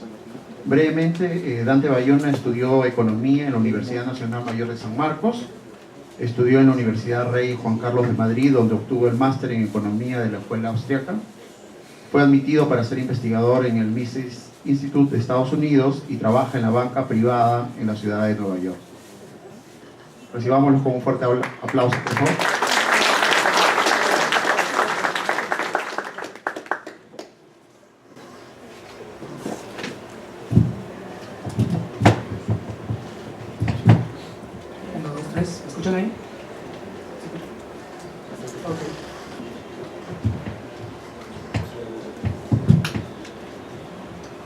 Hola, mi nombre es Dante Bayona, soy alumno de aquí de Las Marcos, soy sanmarquino y me siento muy feliz de estar aquí con ustedes compartiendo. Les pido disculpas porque voy a leer bastante de lo que tengo preparado. No hay mucho tiempo y hay detalles que no puedo dejar que se escapen. ¿Ok? Veamos. Hace un par de semanas, el prestigioso economista peruano Carlos Parodi escribió en su blog del diario financiero Gestión que la teoría económica está en crisis. Parodi escribió: desde que estalló la primera crisis financiera internacional del siglo XXI en 2008, se han sucedido una serie de hechos en la economía mundial que desafían todo lo que aparece en los libros texto de economía. Esa situación ha generado confusión. La verdad es que no sabemos qué hacer. Parodi está hablando de la economía mainstream, de la economía popular que todos estudiamos. Parodi continúa: me permito poner dos ejemplos. En primer lugar, en cualquier libro de texto de macroeconomía se señala que al bajar la tasa de interés se incentiva la inversión. Pues bien, desde 2008 las tasas de interés se encuentran en cero y no solo la economía no se recupera a través de una mayor inversión, sino que la desaceleración continúa. En segundo lugar, sigue Parodi, los libros señalan que los excesos de liquidez usualmente tienden a generar inflación. Sin embargo, una rápida mirada por Estados Unidos, Japón y la eurozona muestran que a pesar de haber implementado ingentes cantidades de liquidez en sus economías, se encuentran cerca de la deflación, al revés de lo que aprendemos en nuestras clases. Parodi se cuestiona: lo que está pasando es que todavía no internalizamos que la crisis de 2008 puede haber significado un cambio en la manera de ver la economía. ¿No habrá llegado la hora de revisar cómo estudiamos economía? Ahora, al terminar esta breve exposición, tendremos una respuesta para Parodi, para los dos asuntos que plantea Parodi. ¿Cuál es la tarea del economista en la sociedad? El economista es como el médico de la sociedad. No solamente tiene que curar a la sociedad cuando se enferma, sino que tiene que detectar y prevenir las enfermedades de la sociedad. Si uno va al médico porque se siente mal, digamos que se siente hinchado, y le pregunta al médico si todo va bien, y el médico le dice que sí, que todo está bien, y después de unos días el paciente cae grave, entonces eso significa que hay algo errado con la teoría del médico. Alan Greenspan, presidente del Banco Central de Estados Unidos por casi 20 años, ejemplifica al economista moderno, preparado y con mucho dinero para estudiar la economía. En el año 2013, 5 años después de la crisis, Greenspan escribió un libro titulado El mapa y el territorio. Y en ese libro, Greenspan dice, según él, que nadie vio llegar la crisis. Ni el Banco Central de Estados Unidos, con los millones de dólares que cuenta para hacer investigación, ni los 200 estudiantes de PhD que Greenspan tiene a su disposición de las mejores universidades de Estados Unidos.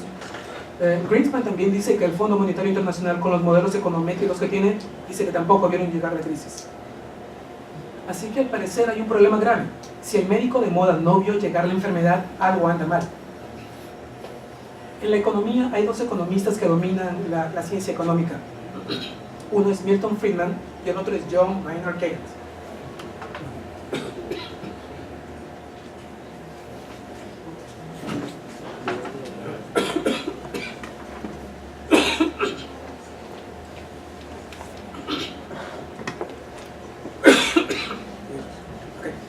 En diciembre del 2005, en su última entrevista para la televisión, porque unos meses después murió, Milton Friedman dijo que la economía de Estados Unidos estaba en el mejor momento de su historia, que nada andaba mal y ya estaba la economía inflada.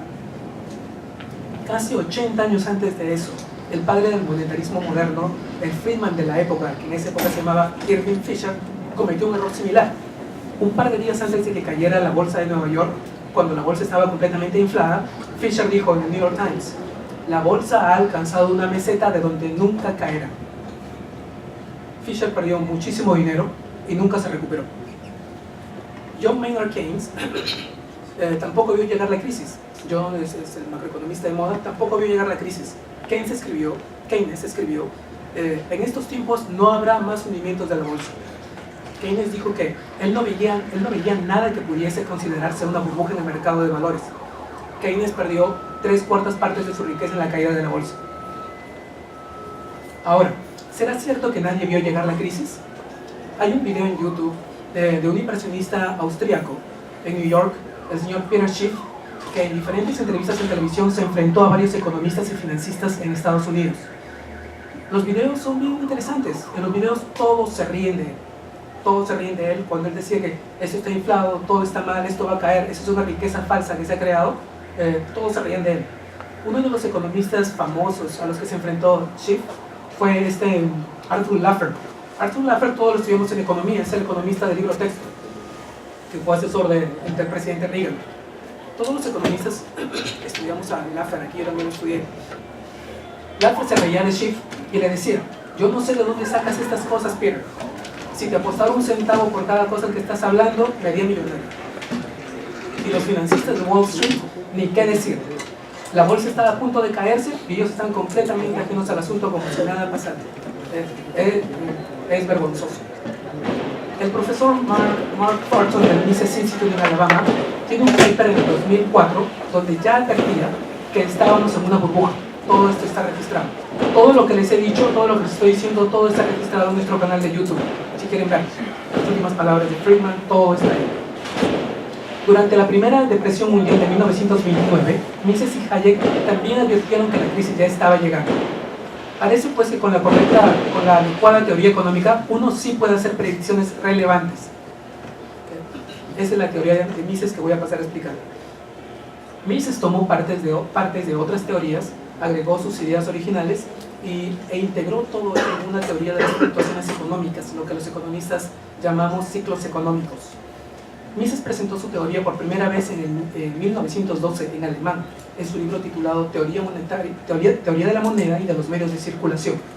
Como nos cuenta Rothbard, la teoría tiene sus orígenes en David Hume y David Ricardo. Ellos observaron que junto al sistema industrial se había desarrollado otra institución de crucial importancia, la banca. Ellos se dieron cuenta que las operaciones de esos bancos comerciales eran la clave de los misteriosos ciclos recurrentes de expansión y contracción. La clave del asunto estaba en la capacidad de esos bancos en otorgar préstamos y crear dinero de la nada. La moneda de mercado en esa época era el oro y la plata. El mercado no había elegido el oro y la plata por capricho, sino porque tenían y tienen propiedades que las hace buen dinero, tienen características que la gente busca en el buen dinero. Pero la forma en que los bancos otorgan préstamos añade un elemento crucial y perturbador. El negocio de los bancos es otorgar préstamos. Es un negocio genial, es una mina de oro. Voy a explicarlo porque mucha gente realmente no entiende cuál es el negocio de los préstamos. La gente cree que si el banco recibe 100 soles, 100 dólares de préstamos, el negocio del banco es otorgar esos mismos 100 soles en préstamos y cobrar intereses sobre esos 100 soles. No, ese no es el negocio. Si el banco recibe 100 soles de ahorros, el banco crea 900 soles en préstamos. Repito, el banco recibe 100 soles y crea 900 soles en préstamos, 9 veces más. Por eso el banco no cobra intereses sobre los 100 soles, el banco cobra intereses sobre 900 soles. Y ese es un negocio genial. Esto se realiza mediante lo que se conoce como reserva fraccionaria. Los bancos gozan de un privilegio que ninguna otra industria tiene. Esto es el privilegio de la reserva legal mínima. Imaginen, por ejemplo, que un banco que tomó los 100 soles de depósitos y los convirtió en 900 soles de préstamos, los pone en malos préstamos. Se los da a personas que no van a pagar sus tarjetas de crédito y que no van a pagar sus hipotecas. ¿Qué pasa si el banco se mete en esos problemas y al enterarse la gente decide ir al banco a sacar su dinero y el banco no tiene dinero para pagarlo? El banco nunca va a tener dinero para pagarlo. Supuestamente el gobierno controla ese nivel de reserva. ¿Cuál es ese nivel de reserva? En el mundo es menos del 5%. Y para los bancos de inversión de Wall Street es todavía menor. Entonces, si el banco por ley solamente tiene que guardar 5 soles de los 100 soles, para emergencias, la racionalidad del banco es endeudar a la gente al extremo. Ese es el negocio. Es así como funciona. Les voy a dar un ejemplo. Imagínense que una persona va al banco y deja sus 100 soles. Luego llega un cliente, un empresario, a pedir un préstamo. Digamos que la reserva legal en ese momento es 10%, es mucho menos, pero digamos que es 10%, para el ejemplo. Entonces, el banco de los 100 soles guarda 10 soles y presta 90 soles. El banco escribe un cheque, hace un cheque por 90 soles y se lo da a la persona que le ha pedido el préstamo. Pero allí no acaba el asunto. El proceso se va a repetir. Ahora, la persona que tiene el cheque de 90 soles, ¿qué va a hacer con eso? Para poder utilizarlo lo tiene que ir a depositar a su banco. O que puede ser el mismo banco. Pero ahora, y aquí viene el asunto, el banco considera eso un nuevo depósito. ¿Ya? El préstamo que ha hecho el banco ahora se convierte en un nuevo depósito. Y como es un nuevo depósito, el banco puede prestar el 90% de ese cheque. Entonces, del cheque de 90 soles, va a guardar el 10%, en este caso va a guardar 9 soles, y va a prestar los 81 soles restantes. Va a escribir otro cheque, se lo va a dar a otra persona. ¿Y qué va a pasar ahora? El proceso se va a repetir de nuevo. El proceso se repite al infinito hasta que se agota la primera reserva. Por eso los 90 soles de depósito se convierten en 900 soles de préstamo. La matemática ahí es completamente simple. Dividan 100 entre el 0.10, ahí están los 900. Entre el 9, 0.9. Y así, obviamente, cuando todo sale mal, el banco nunca puede devolver el dinero. Y además, si algo sale mal, el gobierno lo rescata. Todos los economistas han estudiado en su libro texto que una de las funciones del Banco Central es ser prestamista de última instancia, que significa ser rescatista de última instancia. Entonces, aquí hemos visto que los banqueros tienen mucho interés en otorgar préstamos para cobrar intereses sobre los 900 soles y que no corren prácticamente ningún riesgo porque el gobierno los va a rescatar. Si uno revisa las cuentas del Banco Central de Reserva del Perú, uno observa que durante los últimos 20 años las cosas han cambiado bastante respecto al crédito, respecto a las tarjetas de crédito. Revisen.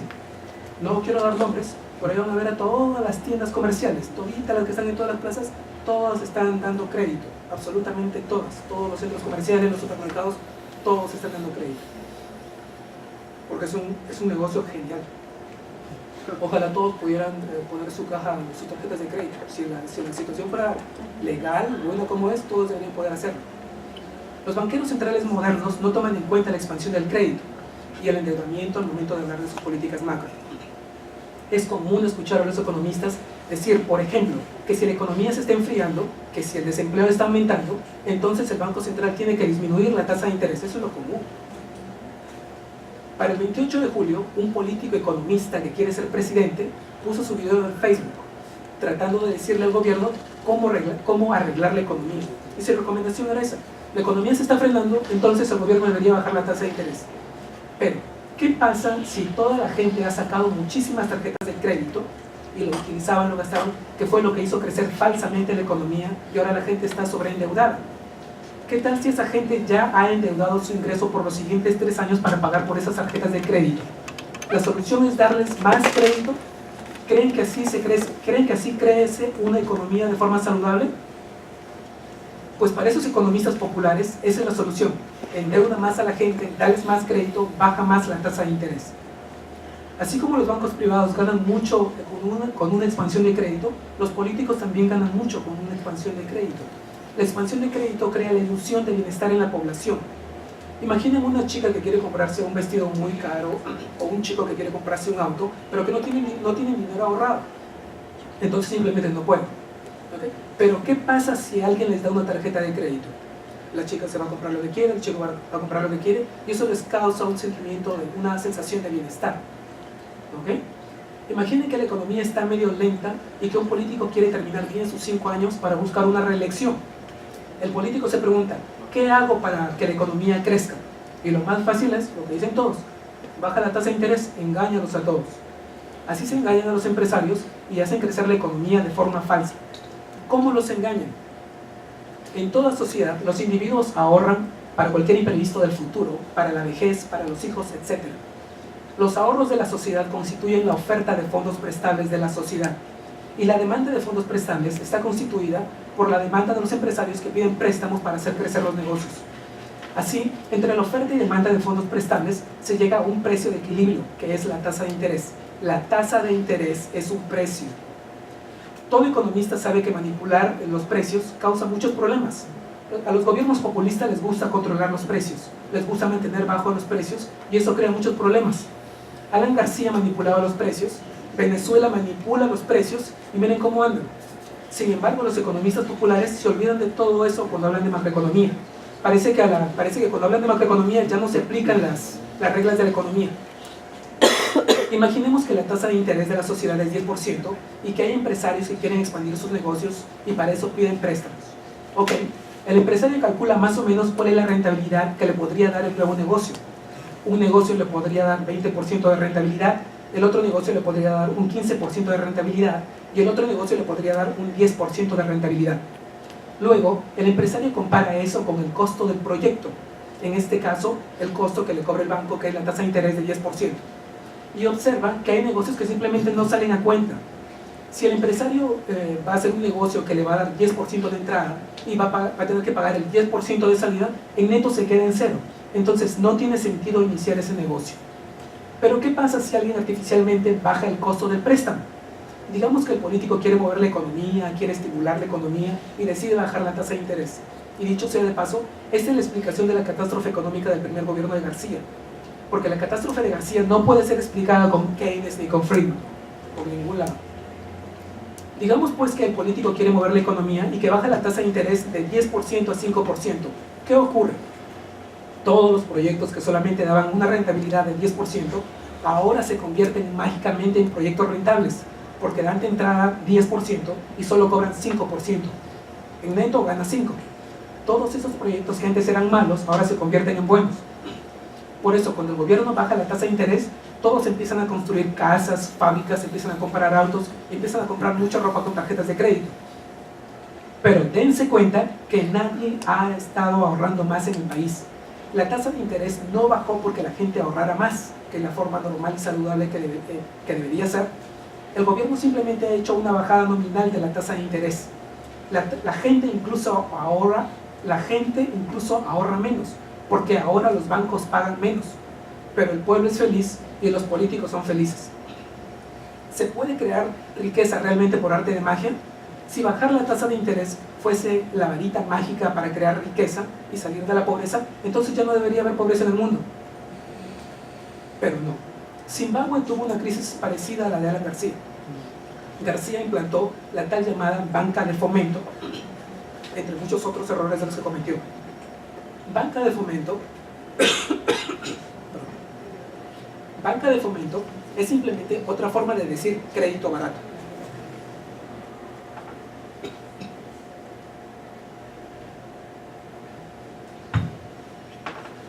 Por eso, si revisan las estadísticas de los primeros años del gobierno de García, la economía creció. Pareció una maravilla. Pero luego vino lo bueno. Como la economía no crece por arte de magia, como el mundo real no es un mundo de unicornios ni de hadas madrinas, la burbuja tiene necesariamente que romperse por algún lado. Todo precio controlado crea escasez. Y el precio tiene que saltar, la tasa de interés tiene que saltar y desarma todo. Todos los que se sobreendeudaron dejan de pagar y todo el castillo de naipes se viene abajo. Esa es la realidad económica del mundo. Parece que Mises es el único economista que se mantiene con los pies en la tierra, que nunca deja de lado la escasez en su análisis. No sé si han visto los informes de Perú. Perú está endeudado, Perú está sobreendeudado, Chile también está sobreendeudado, sobre eso también habla Parodi, está en la televisión. La morosidad está bien alta. Esta semana, hace unos 3 días, salió en Gestión, por si acaso, que una de esas empresas aquí en el Perú que regala tarjetas de crédito a diestra y siniestra quiere vender ya el 50% de su cartera de malas tarjetas de crédito. Y obviamente no crean que lo está haciendo porque las cosas le están yendo bien. Ciertos países pueden darse el lujo de expandir más el crédito. Estados Unidos, por ejemplo. Cuando Estados Unidos imprime billetes, todo el mundo acepta sus billetes porque es la reserva, es la moneda del mundo. Pero ¿qué pasa cuando Zimbabue imprime billetes? A nadie le importa, nadie quiere esos billetes. ¿Qué pasa cuando Argentina imprime pesos? A nadie le importa. ¿Qué pasaba cuando la García imprimía sus intis? A nadie le interesa. Por eso, todo acaba en hiperinflación, en una devaluación y todo acaba en tragedia. Según la teoría de Mises, lo que un país debe hacer para progresar es ahorrar más. Es decir, si queremos que haya más empresas, más puestos de trabajo, entonces la oferta disponible de fondos, de ahorros de la sociedad debe ser lo más grande posible. Porque mientras mayor sea la oferta de fondos prestables, menor será la tasa de interés y más proyectos verdaderamente rentables podrán ser iniciados. Así aumenta de forma real el bienestar de los ciudadanos. Todo esto sin que aparezcan grandes fluctuaciones de subida y caída en la economía. La receta de Mises es exactamente lo opuesto a la receta de la economía popular. La receta popular de economía es gasta, endeúdate para que todos nos hagamos ricos. En los fines de semana largos, por ejemplo, aquí en el país es muy popular eso. El gobierno, ¿qué te recomienda? El gobierno te dice, rompe tu chanchito, gasta tus ahorros, paga con tarjeta de créditos y gasta como loco para que el país progrese. Y en realidad es lo opuesto. Los keynesianos a esto van a responder, pero si la gente no gasta, la economía se frena. No, los ahorros no desaparecen del sistema como creía Keynes, sino que pasan al banco y se transforman en proyectos de inversión rentables que crean empleo verdadero y duradero. Se necesitan estudios, aplicaciones de la teoría misesiana a la realidad peruana, por ejemplo, que cuantifiquen y expliquen la crisis de finales de los 80, y eso es lo que vamos a hacer en el Instituto Mises Perú. Hay muchas implicancias legales sobre el asunto de crear dinero de la nada, que es lo que pasa cuando los bancos imprimen, dan crédito, dan préstamos con reserva fraccionaria. Pero por falta de tiempo ahora no voy a explicarlo. Pero está relacionado a la falsificación de billetes y a la violación del contrato de depósito. Solamente puedo referirlos al libro del profesor Jesús Huerta de Soto, que es abogado y economista. El libro se llama Dinero, Crédito Bancario y los Ciclos Económicos. El libro está disponible online para todos. El profesor Huerta de Soto es un hombre muy generoso. La teoría de Mises también se aplica a los mercados financieros, se aplica a Wall Street, a los bancos de inversión. Lo que en economía se llama reserva fraccionaria, se aplica en finanzas a los bancos de inversión con el nombre de requerimientos de capital. Los requerimientos de capital en los bancos de inversión son incluso más bajos que la reserva fraccionaria para los bancos comerciales. En el mercado de valores hay una cosa que se llama comprar en el margen, que es lo mismo que comprar con tarjetas de crédito. Sí, en Wall Street se compra con tarjeta de crédito. Lo opuesto a comprar en el margen o comprar con tarjeta de crédito es comprar en efectivo, es poner todo el dinero uno mismo. Pero cuando uno compra en el margen en Wall Street se obtienen ganancias altísimas. Hay muchísimo dinero en comprar en el margen. Voy a explicarlo. Analicemos la rentabilidad de comprar algo en el margen versus la rentabilidad de comprar algo poniendo todo el dinero en efectivo uno mismo. Imaginemos que uno quiere comprar una acción y la acción cuesta 100 soles y uno pone todo el dinero para comprarla. Toma, aquí están los 100 soles y me dan la acción. Muy bien. Digamos que al siguiente mes la acción sube a 150 soles. Entonces uno obtiene una rentabilidad de 50 soles. Simple, matemática muy simple. Costó 100, pagué 100, la acción subió a 150, entonces he ganado 50 soles. 50 soles, en este caso 50%. Ahora veamos lo que ocurre cuando uno compra en el margen, cuando uno compra con margen. Igual, vamos a decir, la misma situación. La acción cuesta 100 soles, pero uno solamente pone 20 soles y el banco de inversión te da 80 soles en préstamo. Repito, la acción cuesta 100 soles, pero uno solamente pone 20 soles y el banco de inversión te da en préstamo los 80 soles. 20 que tú pones más los 80 que te da en préstamo, paga los 100. Ahí están los 100 con los que se compra la acción. Sigamos asumiendo que al siguiente mes la acción sube a 150 soles. Ahora, ¿cuánto ha ganado? ¿Cuál es la rentabilidad de ese negocio? Al subir la acción a 150, el banco de inversión recupera, cobra los 80 soles que te dio de préstamo, más unos cuantos intereses. No lo mencionemos, no cambia nada. Y el que puso los 20 soles recibe igual los 50 soles, que es la diferencia entre los 150 a los que subió la acción menos los 100 que costó la acción. ¿Ya? Pero aquí viene la magia. Ahora la rentabilidad ya no es de 50%, la rentabilidad ahora ha sido de 150%, porque ha ganado 50 soles sobre 20 soles que puso. ¿Ya? La matemática aquí es bien simple. Dividan 50, lo que recibió al final, entre 20 que puso y réstenle 1 para sacar el 100% que devolvió. Eso es una rentabilidad de 150%. Recuerden que en el caso anterior también recibía 50 cuando la acción subía, pero en el caso anterior habían puesto 100, no habían puesto 20. Y ese es el tipo de rentabilidad que se busca en Wall Street. ¿Ya? Así se maneja muchísimo dinero, así es como se hace el dinero de verdad. Por eso que se creen los reyes del mundo. Por eso existen muchísimos incentivos para que estos bancos arriesguen hasta el último centavo, poniendo así, comprando acciones. Es exactamente lo que pasó con Lehman Brothers, que fue la que cayó cuando en la depresión del 2008.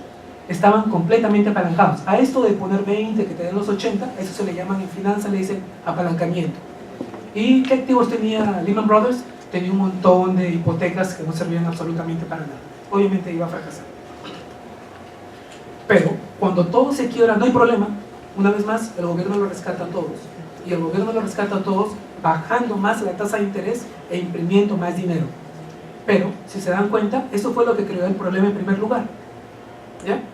La burbuja se creó porque el gobierno de Estados Unidos, cuando cayeron las Torres Gemelas en el 2001, puso las tasas de interés a 0% por 8 años, hasta que cayó la crisis. Esa fue la causa de la crisis. Después de la crisis del 2008, el gobierno de Estados Unidos no dejó que la economía se limpiara, que es lo que recomiendan los austríacos, sino que el banco imprimió trillones y trillones de dólares para mantener los intereses bajos ya por 10 años. Ya en octubre ya van a ser 10 años que los intereses están bajos. A ese nivel, históricamente la humanidad nunca ha estado en eso. Desde que apareció la especie humana nunca hemos tenido ese tipo de intereses. El martes pasado, Janet Yellen, que es la jefa del Banco Central ahora, hace unos 3 días he dicho nada más, sí, martes, que la economía está débil. O sea, mantienen la tasa de interés baja por 10 años, pero la economía no se recupera, que lo que dice Parodi también. La economía no se recupera, la economía está débil. Si en una cartera de inversión compuesta por acciones, bonos y cash, los bonos no están pagando nada de interés, lo único que queda es poner más dinero en acciones. Por eso, y porque hay crédito barato para comprar acciones, con eso que les dije del margen y todo esto, el índice de la Bolsa de Valores de Nueva York, el que se llama S&P 500, ha alcanzado récords históricos altos desde que cayó la bolsa en el 2008 también. Nunca antes en la historia de la Bolsa de Valores ha estado tan alta.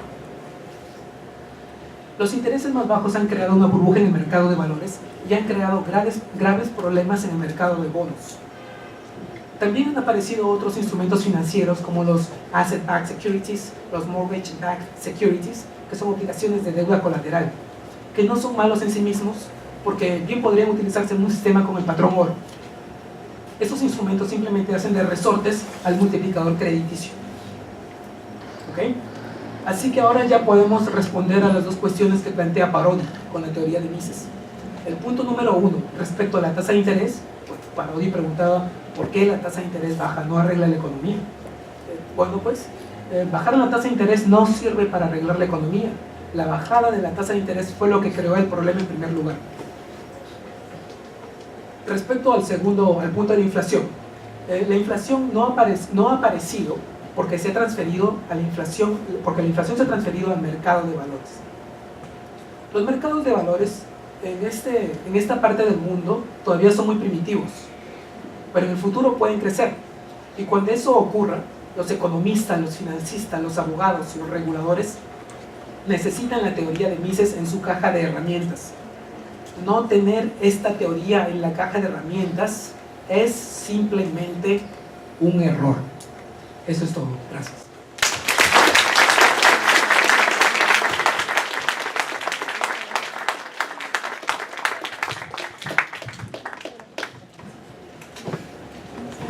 Gracias, Dante. Finalmente vamos a tener la presentación, la exposición de Mario Chávez, que nos va a hablar sobre la enseñanza de la economía en las universidades. Mario Chávez tiene estudios de economía en la Universidad Privada del Norte y es director del Instituto Ludwig von Mises, Perú. Adelante, Mario.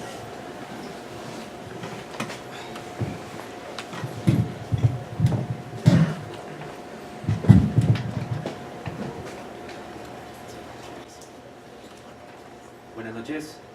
Hola, buenas noches. Público presente.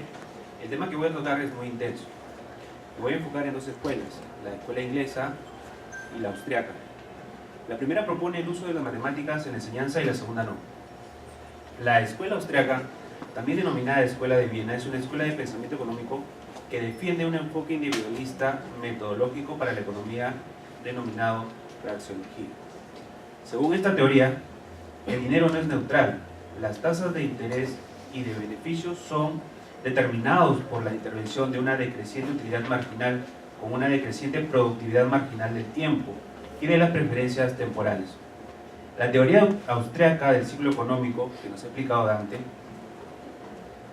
propone que la estructura del capital de las economías consiste en bienes heterogéneos, que tienen usos multiespecíficos que deben ser alineados y enfatiza el poder organizativo del mecanismo de precio. Para esto podemos ver el debate sobre el cálculo económico entre estas dos escuelas. La posición de esta escuela, la escuela austríaca, es considerada heterodoxa en la teoría económica actual. Los economistas austríacos critican la metodología neoclásica, mientras que la mayoría de economistas usan generalmente modelos económicos y métodos estadísticos para modelar el comportamiento económico. Los economistas de la escuela austríaca argumentan que son medios imperfectos, poco fiables e insuficientes para analizar el comportamiento económico y evaluar teorías económicas. Así, se oponen a la utilización de los métodos de las ciencias naturales para el estudio de las acciones humanas y prefieren utilizar el individualismo metodológico y métodos lógicos deductivos basados en la introspección. Por ese motivo, muchos economistas suelen ser críticos con la escuela austríaca, pues aducen que los métodos que usan para producir sus teorías no son resultado de análisis empíricos, de manera que difieren radicalmente de las prácticas habituales en economía, que usan el método científico como base para sus estudios. Muchas teorías desarrolladas por los primeros economistas de la escuela austríaca han sido absorbidas por la economía dominante, el mainstream. Las teorías austríacas también han influido significativamente en el pensamiento económico dominante, incluyendo la teoría subjetiva del valor, el marginalismo y el debate sobre el cálculo económico. Desde mediados del siglo XX en adelante, la escuela austríaca ha sido considerada fuera de la corriente principal del pensamiento económico. y esto incluye también su enseñanza en las universidades. Su reputación aumentó a mediados de los años 70, después de que el economista austriaco Friedrich Hayek compartió el Premio Nobel de Economía en 1974. Según el economista de la escuela austriaca Peter Weick, la posición de la escuela austriaca al interior de la profesión económica ha cambiado varias veces de tradición a heterodoxa y ahora mantiene una posición claramente minoritaria. Por lo general, los economistas de esta escuela son defensores de las políticas de laissez-faire, aunque la mayor parte de los austriacos están en contra de las monedas de curso forzoso. En algunos círculos austriacos se apoya la regulación intervencionista que impide la banca de reserva fraccionaria. La teoría económica clásica o economía clásica es una escuela de pensamiento económico cuyos principales exponentes son Adam Smith y David Ricardo. Es considerada por muchos como la primera escuela económica moderna. Incluye también autores como Karl Marx, Thomas Malthus y William Petit y Frederick Bastiat. Algunos incluyen, entre otros, a von Thunen. Habitualmente se consideran que el último clásico fue John Stuart Mill. La metodología de los clásicos estaba fuertemente influida por los desarrollos científicos tempranos, derivadas de Newton, y la tradición crítica o analítica trazable a Kant. Los clásicos buscaban fundar sus posiciones en el estudio empírico o de la realidad a fin de formular generalmente modelos conceptuales que les permitieran enunciar leyes naturales relevantes al área de estudio. Consecuentemente, utilizaban extensiva, pero no exclusivamente, el razonamiento inductivo. Lo anterior parece surgir en general una concepción estática de las relaciones económicas, en el sentido que esas se basan o deben a leyes que, al igual que las leyes físicas, se supone que son eternas y universales. Pero eso no se debe interpretar como significado de que se carezca de cualquier flexibilidad o libertad en relación a los procesos o el sistema que implementan esas leyes, sino más bien como una sugerencia de que si las leyes son conocidas y explotadas, dan origen, en las palabras de Adam Smith, a planes muy diversos en la manera general de emplearlo, pero no todos estos planes conducen igualmente a incrementar el producto. La política de unas naciones ha fomentado extraordinariamente las actividades económicas rurales y las de otras, las urbanas. Difícilmente se encontrará una nación que haya tratado con la misma igualdad e imparcialidad esas distintas actividades. Desde la caída del Imperio Romano, la política de Europa ha favorecido más las artes, las manufacturas y el comercio que la agricultura, actividad económica rural. Vemos también que en el libro tercero se explican las circunstancias que se dieron origen a esa política y se aconsejaron aplicar. Bien, dado un plan exitoso se obtiene la gran multiplicación de productos en todas las artes originadas en la división del trabajo, da lugar en una sociedad bien gobernada a esa opulencia universal que se derrama hasta las clases inferiores del pueblo.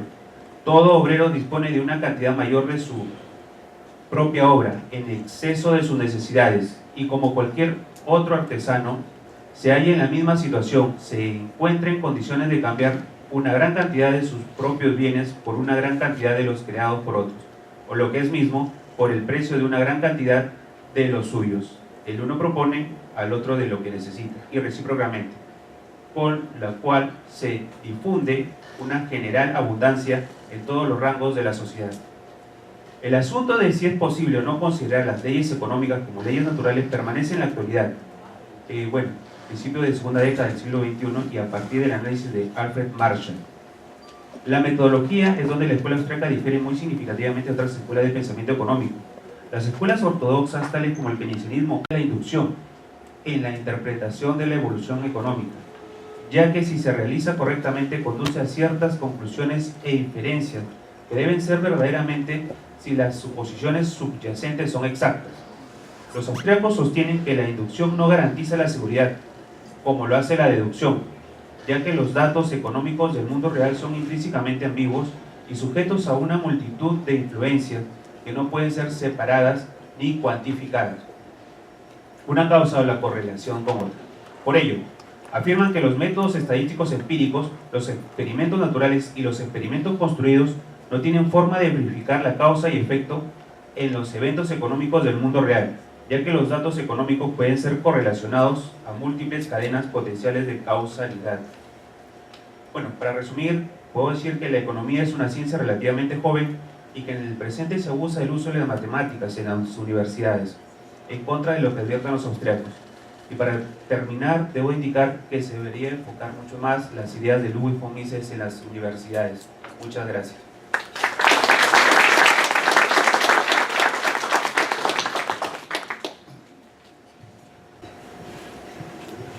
Bueno, a continuación vamos a pasar a una ronda de preguntas. No sé si podrían levantar la mano si alguien tiene alguna inquietud.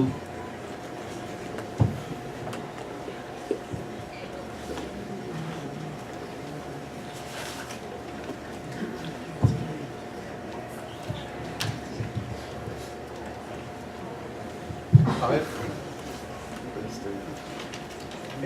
Mi pregunta va para Dante Bayona.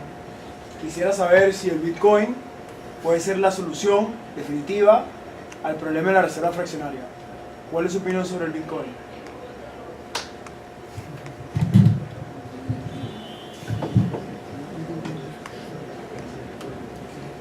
Realmente ya bastantes austríacos han estado...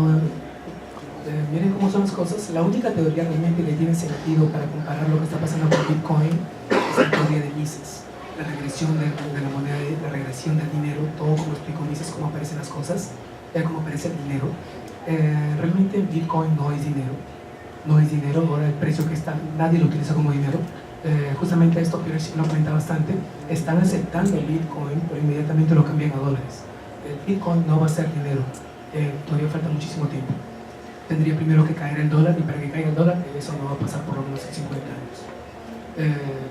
La única característica que es respetable de Bitcoin es la única característica en que se parece al patrón oro, que es la característica que supuestamente no se permite emitir más, pero es absolutamente lo único. Después no. Después hay muchísimas cosas, pero no me quiero expandir mucho, pero no es dinero. Bueno, quiero acotar algo. Bueno, como característica, falta que sea fungible Bitcoin, por eso que no puede ser considerado una moneda, más bien sí un activo muy riesgoso. Como dice Dante, bueno, pues compran el Bitcoin y rápidamente lo convierten a dólar. Bitcoin se comporta como un activo de alto riesgo. ¿Ya? Hay unos que andan diciendo que es un activo que te asegura si el dólar cae vas a comprar Bitcoin. No, pero cuando lo comparas con las acciones en el S&P 500 no se comporta como el oro, se comporta exactamente opuesto al oro. Se comporta como cualquier acción que está recontrainflada en la bolsa.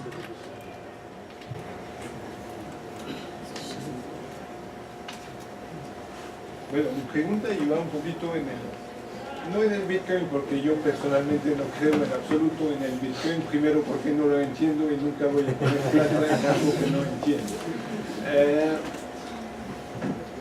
Pero en lo que expuso Dante hay algo muy preocupante, es la posición de la persona seria, que sería una persona que ahorra.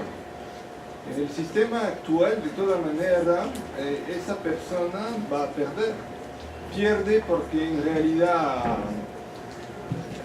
ahorrar es hacer un esfuerzo, es posponer un consumo, no es un sacrificio. Entonces yo me sacrifico en el presente para ahorrar, y cuando va a explotar la burbuja y eso va a pasar, de ahí va a llegar el Estado y el Estado va a hacer girar la plancha a billete y en realidad va a destruir mi ahorro a una velocidad mucho más alta todavía que la inflación. Entonces, primero yo me castigué a no consumir, viene la burbuja y desaparece lo que habré ahorrado. Entonces soy 2 veces castigado.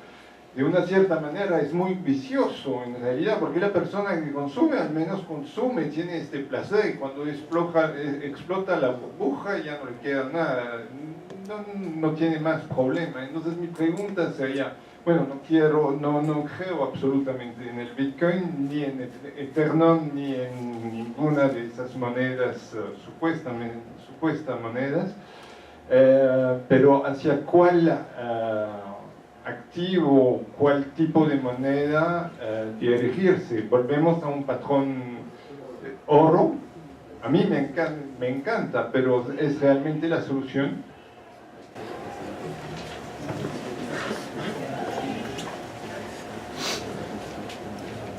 Bueno, el asunto sería dónde mantener la riqueza, dónde guardar la riqueza. Desde que Nixon acabó con el patrón oro, todo ya no hay oro solamente en el papel que imprime Estados Unidos, ahí se conserva la riqueza.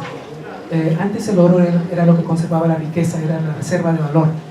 Ahora eso ya no existe y bueno, lo que ha ocurrido es que ahora lo único que te asegura lo que te da seguridad contra la inflación, lo único es la bolsa de valores. Fíjate cómo han cambiado las cosas. Lo único que garantiza un ajuste a los precios son las acciones en la bolsa de valores. Bueno, son cuestiones un poquito más complicadas. También se podría, por ejemplo, invertir en oro, que más o menos va guardando ahí su poder, pero no va a ser el fin del mundo. Aunque caiga la economía, no va a ser el fin del mundo, el dólar no va a terminar y después de eso la bolsa se va a recuperar de nuevo. Para que no se vea en el corto plazo que reaparezca el patrón oro, no, se necesitan varias condiciones geopolíticas para que eso aparezca. Estados Unidos no va a dejar caer por suavecito su dólar. Primero le declara la guerra a China antes de dejar caer el dólar. No es el fin del mundo, estemos de acuerdo, como no fue el fin del mundo cuando Alan García generó lo que ha generado con el INTI, pero la persona que 10 años antes del actuar de Alan García tenía sus ahorros de no sé cuánto podía ser a la época de 50.000 intis o de 100.000 intis que había puesto, no sé, 100 o 200 intis cada mes al lado. Para él lo que fue, estemos de acuerdo, no fue el fin del mundo, pero para él fue el fin de sus ahorros. Sí, muy bien, entonces en ese caso los activos como el oro y también el dólar no va a caer. Pongan activos en dólares, pongan activos en oro, mantengan una portafolio de acciones. Por ejemplo, en el 2008, cuando se quebró por completo la bolsa, un montón de gente perdió dinero e inmediatamente salió de la bolsa. ¿Pero qué pasó? El S&P ha vuelto a dispararse por completo. ¿Siguen eso? Posiblemente cuando ocurra la siguiente crisis va a pasar lo mismo. Claro, mantenerse en monedas como el sol, como el índice y eso más. Salir de ahí como sea. Hola, buenas noches. Tengo una duda sobre tu opinión sobre el Bitcoin. Estaba viendo lo que pasa es que estaba viendo los costos sobre el mineo de Bitcoin, que tiene que ver con los costos de la maquinaria que se tiene que usar. Normalmente hay que usar maquinaria de última tecnología actualmente. Y si bien existe una rentabilidad en minear Bitcoin, que tú dirías que si está realmente inflado, no debería tener una rentabilidad altísima mineando, no es tan significativa. Justamente habla de todos estos modelos estadísticos, econométricos, sobre lo que evalúa el riesgo de las acciones, que se llama el Value at Risk. ¿Ya? El libro es desastroso, o sea, el Value at Risk es completamente desastroso. ¿Quién lo inventó? ¿Quién lo hizo público? Lo hizo JP Morgan, lo puso público en el año 1993. ¿Ya? El libro te detalla exactamente, da detalles de todo, cómo funcionó. No sirve. Los cálculos matemáticos en eso no sirven. No, están basados en el pasado. Supuestamente la probabilidad de que ocurriera una catástrofe era absolutamente mínima, y eso hizo que la reserva fraccionaria en los bancos de inversión fuera mínima. Confiarse en la matemática ahí es un poquito defectuoso.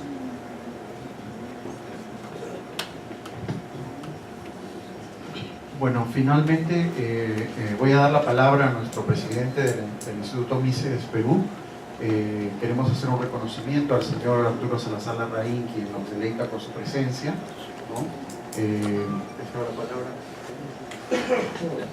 Bien, queremos incorporar al señor Arturo Salazar Larraín como socio honorario del Instituto Mises Perú. Vamos a reconocerlo por la defensa de nuestras libertades y servicio de servir como referente para las futuras generaciones. Gracias.